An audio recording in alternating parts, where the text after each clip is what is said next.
So I'd like to introduce Christine Pollachi. She's a recent resident of Virginia Avenue, lives right across the street from me, recently moved, I'll give some background on you, from Erie, PA, where they have their own Coke Works. She was surprised, she and her husband were surprised that they have one even closer than the one they had in Erie, not what they bargained for. So with that, okay. Exactly. I'm just going to explain our experience of living in Ben Avon for the last year and a half, plus a couple of months. My family and I, my husband and son and I, all decided that in January we're selling our house. We want to get out of here as soon as possible. I'm not a public speaker, and this has nothing to do with cancer. My experience is that I've been a type 1 diabetic for over 29 years. And in that time, I have been on 2 medications that I take about 3 times a day in total. Since this past May, maybe prior to that, my blood sugars, I don't know if you know much about diabetes, my blood sugars started getting a little out of whack. So to try and take care of that myself, I cut out carbohydrates. They say the more carbs, the more insulin, whatever. So I did that for a couple of months.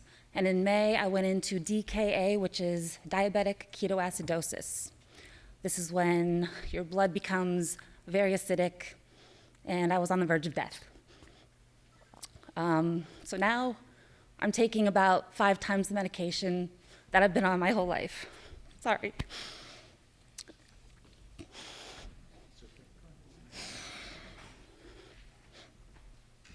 I just can't take it anymore. We're leaving.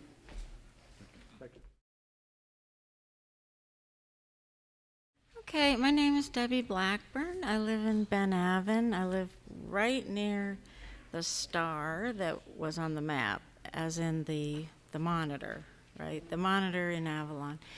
And I've lived in that area for 24 plus years. And I've just become really concerned about living here. There are kind of 3 news stories that just keep going through my head. And one is the story about how we're in the top 2% of most polluted counties in the U.S. That's one. And then the Pitt study about there's more ADHD nearer sources of pollution. Also, the study about, or the statistic about, there's 3 times as much autism in the Ohio Valley as the rest of the country. And I mean, I heard that statistic. I can't quote the studies or anything. But, and that's concerning to me because both my children have autism. They were both born when we lived here. And I just, in retrospect, I feel like living here, I can't say it didn't contribute. And I worry that maybe if I had lived somewhere else, maybe they, wouldn't have autism, I don't know. Or maybe it wouldn't be as bad. Maybe they wouldn't have to deal with so much. Well, actually, one of my sons also has ADHD. And so then that Pitt study really interested me. And there's the depression and the OCD, and I wish somebody would come study us because it'd be really interesting. And but I'm just thinking about moving, actually, because it seems like the county health department is saying they can't really do anything, so the only thing I know to do is just maybe move, which makes me really sad because I love my community.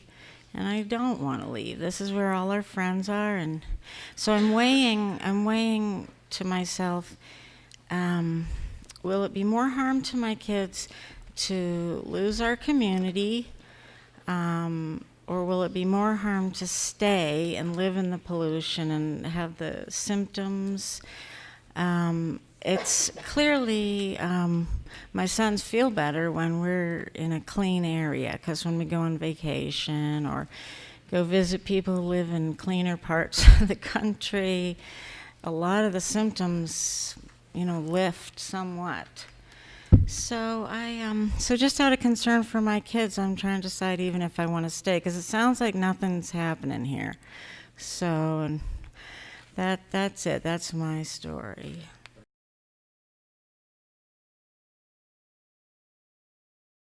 Okay, my wife and I moved from Minnesota to Pittsburgh a few years back and bought a house in Avalon directly downwind at ground zero from the Shenango plant. We used to live in the Minneapolis-St. Paul area for the majority of our lives. The Twin Cities, by the way, is a metropolitan center that is approximately twice the size and population of Pittsburgh, yet the air is relatively clean and fresh there. We were taught, as we grew up, that clean air was the right of all citizens, not just a privilege. I would like to think that this concept is taken seriously by the officials here in Pittsburgh, but I'm afraid that so far we've been sorely disappointed. When people ask me back home how I like Pittsburgh, I say it's a beautiful city with many great aspects to it. But the air quality, at least in the area we live, has a lot to be desired. Pittsburgh likes to promote itself as one of the most livable cities in the country, and with good reason. But the air pollution here is a really black mark on that idea. The main concern of everyone here is the adverse health effects from the Shenango plant, and that's my top concern as well. I could talk about the fact that my wife has developed a disturbing cough that I never heard in her before moving from Minnesota. A deep, rattling, moist cough that is quite alarming to me. I could also mention that pretty much every morning I now cough up phlegm, which hasn't happened to me since long ago in my careless youth when I was a smoker. I should also mention that lung cancer does run in my family, so I'm very concerned about that. But I really wanted to address what I would call quality of life issues brought on by the frequent stench that emanates from the Shenango plant. It seems that this issue tends to be dismissed as merely an irritant and just part of the reality of living so near a coke processing plant. However, to my wife and myself, this is an issue that directly and adversely affects our lives here. We love our new home in Avalon, and one of the things we like about it is that it has a really nice back porch and a front porch. Our old house in Minnesota didn't have that. During good weather, we like to sit out on our porch, watch the sunset, or enjoy our backyard, but all too often we're forced back inside of the house by the sickly smell, and we're forced to close down all the windows. On a nice sunny day, we like to open up the windows and let the fresh air in, and again, all too often we're forced to batten down the hatches and hunker down inside of our house. We like to do outdoor barbecues and have our meals on the back porch in the open air. All too often, we're forced to reset the table indoors, go inside and eat, and close down the house. You start to live with a kind of a bunker mentality out here.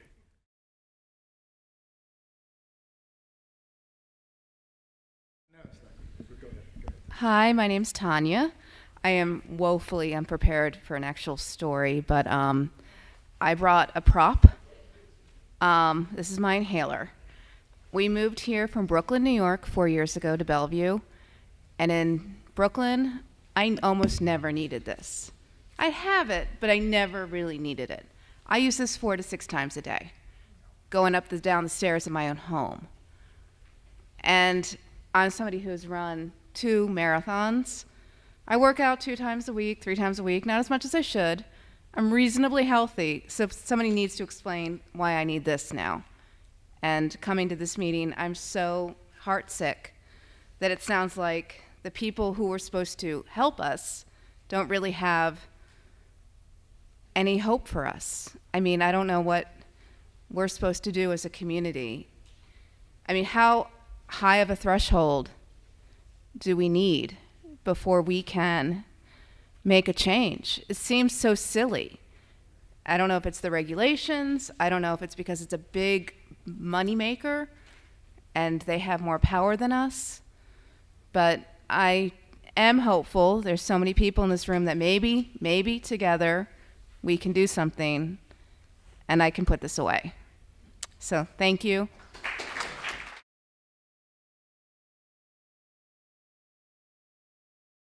Dawn Winters. I made the biggest regret of my life in moving to Bellevue 5 months ago. I moved to Pittsburgh 6 years ago from right outside the New York City area. And the air quality in New Jersey, where I lived right outside New York City, was pristine compared to what I deal with on a daily basis. I lived in the East End, and my husband and I wanted to buy a home and have a house for our daughter. And we loved the Bellevue area. No one told us about the coke plant. And when we looked at all other factors, the thought that I had to worry about a cancer-spewing hellhole across the river that no one will do a damn thing about never crossed my mind. It has been an appalling experience. And my interaction with the county has made me more and more agitated on a daily basis.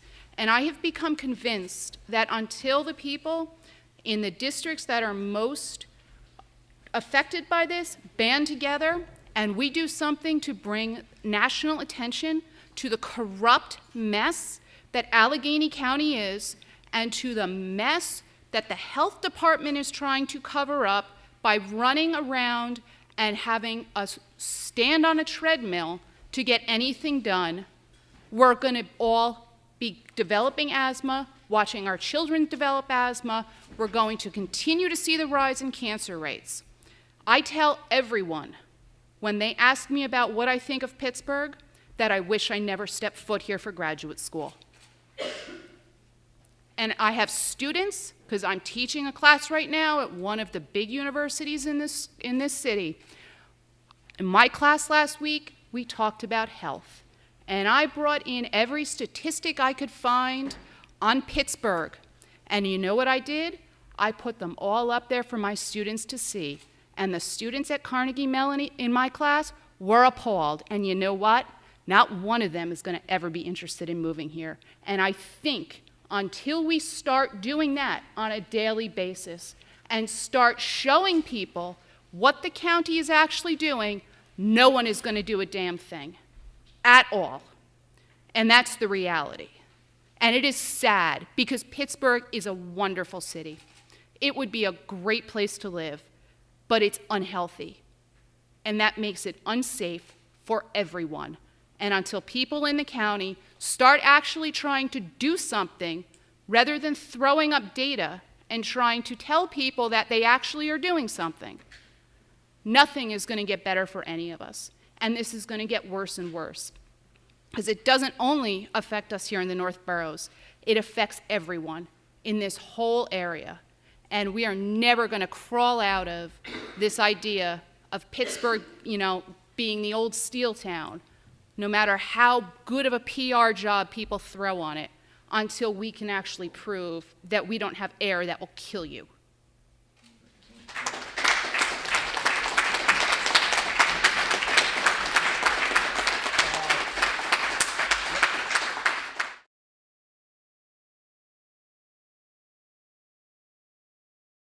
I'm Mary Ann Kleitenberg, and I live in Ben Avon. And I would just say that I developed asthma in Ann Arbor, which thinks it's one of the greenest cities on the planet. So I have a little different perspective, maybe. We moved from Ann Arbor to Pittsburgh 4.5 years ago. I brought a mild case of asthma with me, triggered by cats, perfume, smoke, and viruses. Within a year, my doctor was recommending a daily steroid inhaler due to daily shortness of breath and low peak flows. I am a nurse and not interested in steroids. So I modified my diet and I walk daily in the polluted air, and I'm back to infrequent episodes of shortness of breath from my usual triggers. I feel great. We are multifaceted creatures in a diverse environment. Many factors influence our health, the Shenango Coke Works being one of them. We also are the recipients of pollution that travels down the Ohio River Valley. And I'm sure there are other polluters on Neville Island. I picketed in Ann Arbor at DTE this fall. And she deserves she did this by herself. She went in front of DTE Energy headquarters in Ann Arbor, and she picketed by herself. Who else would do that?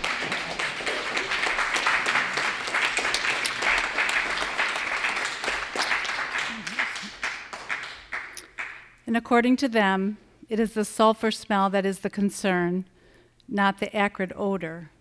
That may be true, but it is the acrid odor that burns my throat and seems to increase my shortness of breath.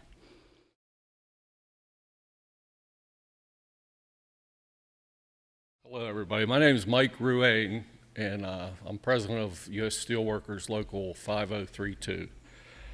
I just want to tell the side of our workers. Our members go above and beyond at this plant. We have really good workers there that they do care about these communities, live in these communities. Our extended families live in these communities. And talking about putting 150 people out of work is no small thing. And the steelworker members are willing to do whatever we can to keep these jobs and to make this plant better. So we deserve a chance, and I just wanted to get that message across. We don't need to fight. We're all members of the same community. We need to work together. So I appreciate the time to address you. Thank you.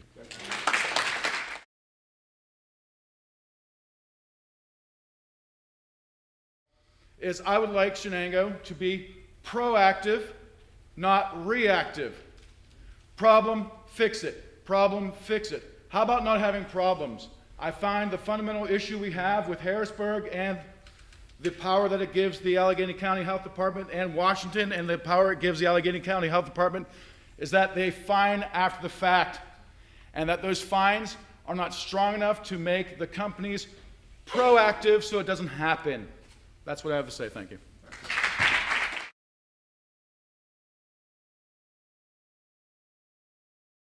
I want to thank the workers from Shenango for being here, and thank you for coming up and speaking. I'm the granddaughter of a steelworker, and Your name is? Leah. I'm from Avalon. I live at the air monitor. I am in the hot spot. I'm the granddaughter of a steelworker, proud and active member of the union. He had a heart attack in his 50s. In his 60s, he had triple bypass surgery. And the last years of his life, before he passed away, were spent on 24/7 oxygen. Could not even use the restroom without oxygen. So not only am I concerned for my community and my family and my children, I'm also concerned for your health and your families. And I understand jobs. We went through unemployment with a newborn and a 16-month-old and a one-income home. So I understand it.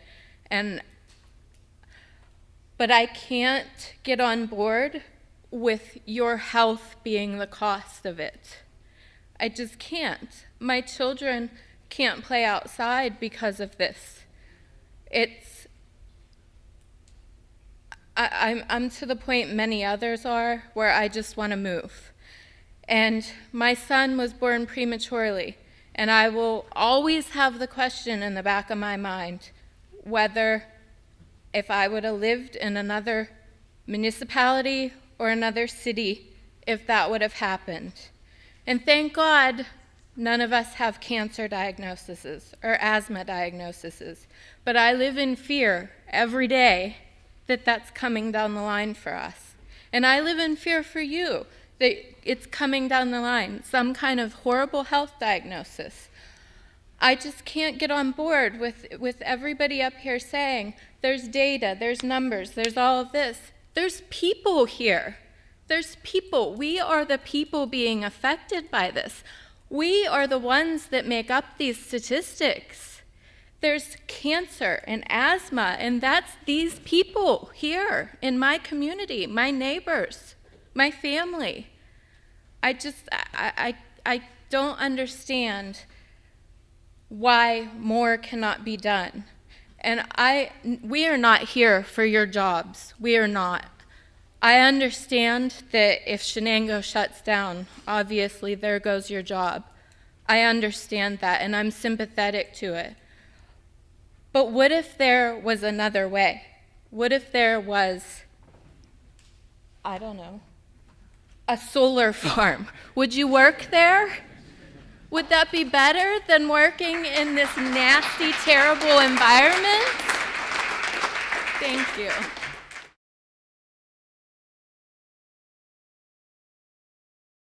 This is my third meeting with the ACHD, one starting back in Clairton last March. I actually live on the East End, so I get Clairton's pollution, and from 12 miles away. I'm not marinating in it, as I think somebody said.